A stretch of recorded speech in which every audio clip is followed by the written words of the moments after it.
Te këtu korrupsioni pra është galopant, me tendera, me PPP, me koncensione, i ndajnë. Këtu Shqipëria punon vetëm për 10 persona, ndërkohë çfarë bëjnë të rit, rritet një i ri, edukohet, shkollohet dhe çfarë bën në fund fare, po që një mjek do ikë në Gjermani, po që një infermier do ikë në Gjermani, po që një buzinier do ikë në gjithë. Po patjetër vetëm 2024 kanë ikur 44.000 të rinj shqiptar vetëm në Britaninë e Madhe, me gomone, me kamion, me çfarë ata kanë mundur. Po i dëgjojmë Brorima Doreci Rama, cili kishte më qenë mesazhi yt drejtuar kryeministrit Edi Rama. Po kryeministri Edi Rama duhet ta gjej popullin, ka 23 ditë akoma merret me zvërnecin me flamingot. Qytetarët i thonë korrupsioni, e thot flamingo. Qytetarët i thonë ore shëndetësia, ai për flamingo, po nuk është më vetëm për flamingo, është për korrupsion, është për shëndetësi, është. Ore nisim atë grushtin e që ju dha ati personit zvarritja 100 ca metra, teksa policia e shtetit ishte aty. Pra, është kjo lloj situate në Shqipëri, teksa shteti këtu nuk ke më asnjë fuqi. Shteti nuk ka fuqi përballë individëve të cilët sillen si zotërit e kësaj toke. Shqipëria është e shqiptarëve, bukuritë tona natyrore duam t'i shijojmë dhe ne. Shko sot në jug, nuk ke më vend hapësirë sepse i kanë ndërtuar gjitha.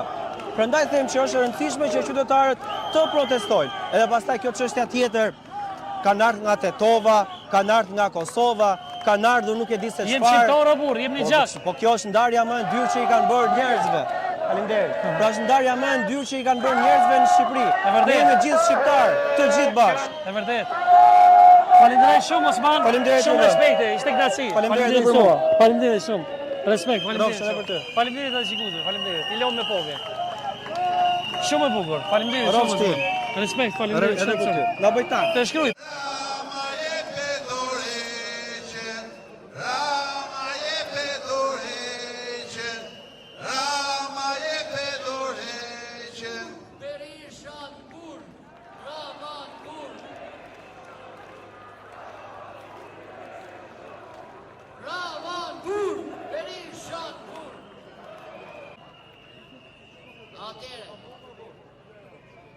Unë kam një këngë patriotike të këndoj. Edhe refrenin Eja, lidoni këtu. Eja, lidoni këtu. Eja, lidoni këtu. Bashkë me ne. Ishte kako me e kënda.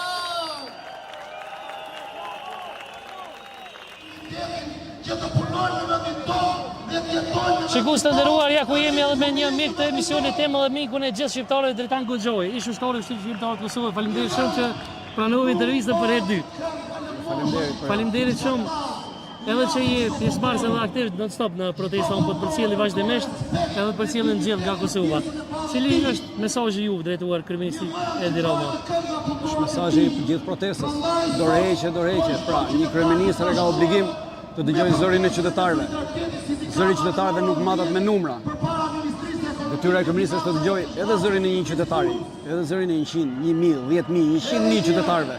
Ajo është detyrë e tij, ta dëgjojë ato dhe të provojë kuadrin e saj. Nuk është detyrë që të dëgjojë oligarkët, kriminalët dhe çdo kun tjetër, të cilët duan ta marrin Shqipërinë për vete. Pasi Shqipëria është e shqiptarëve. Sot dita e 23, Dritana po shumë i shënjart, sapo vinë po shtuan janë edhe më aktiv. Në fakt, a do t'jap Doreci? Çka mendoni ju? Shko, unë nuk di të them a do t'japi Doreci apo s'do t'japi Doreci kryeministri. Unë di të them që një protestë paqësore po kthehet në trend. Dhe ky është sukses i madh, sepse shqiptarët na zhgënjyen, fatmirësisht na zhgënjyen sepse mendonin që nuk do ngriheshin, po ja ku ngritën. Kështu që nuk përjashtohet. Po paralelojnë edhe disa protesta pak më të ashpra me datën 2 korrekt. Fakt, çfarë do të duhet? Unë ashtu siç e dëgjuat edhe juve, grupi koordinatorës i protestës kërkon që protestat jenë paqësore, sepse paqja në mënyrë paqësore është ajo çfarë neve kërkojmë dim. Ne nuk do të marrim pushtet me dhunë siç e kanë marrë partitë aktuale. As nuk do të ndryshojmë pushtet me dhunë siç e kanë marrë partitë. Ne kërkojmë të ndryshojmë ligjet, të ndryshojmë një rend ku të jemi të gjithë barabartë, ta fillojmë gjithë në një start të njëjtë, por jo me dhunë. A mendoni se do ta merr kryeministri Edi Rama model kryeministrin britanik që sot dha Doreci? Do të uroja. Cili kishte më qenë mesazhi drejtuar gjithë shqiptarëve, veçanërisht Kosovës, nga ti? Që të vinë protestë sa më shumë? Shqiptarët e Kosovës nuk do të dëshirojnë që të vinin protestë, mund ta mbështesin në rrjetet sociale, por jo në protestë, për arsye sepse kjo është një protestë për ndryshime politike në rrugën e Shqipërisë. Dhe nuk mund të vinë qytetarët e Kosovës të përkrajnë një protestë për ndryshime politike në Shqipëri, sepse atëherë edhe neve do na lindë drejta të vinim dhe të përkrajnim protestat tuaja për ndryshime politike në Kosovë. Dhe kjo do të na fusë në një vllavrasje. Ne nuk kemi nevojë për një vllavrasje. Ne kemi nevojë të mbarvojmë dy shtetet tona, t'i fusim në një ulluk, t'i fusim në një rrugë të drejtë dhe pastaj më pas t'i çojmë drejt bashkimit. Po fitën shumë emra që do të jenë kryeministët e qeverisë teknike. Çfarë mendoni ju? Kush është më i mirë? Unë nuk e kam idenë dhe nuk e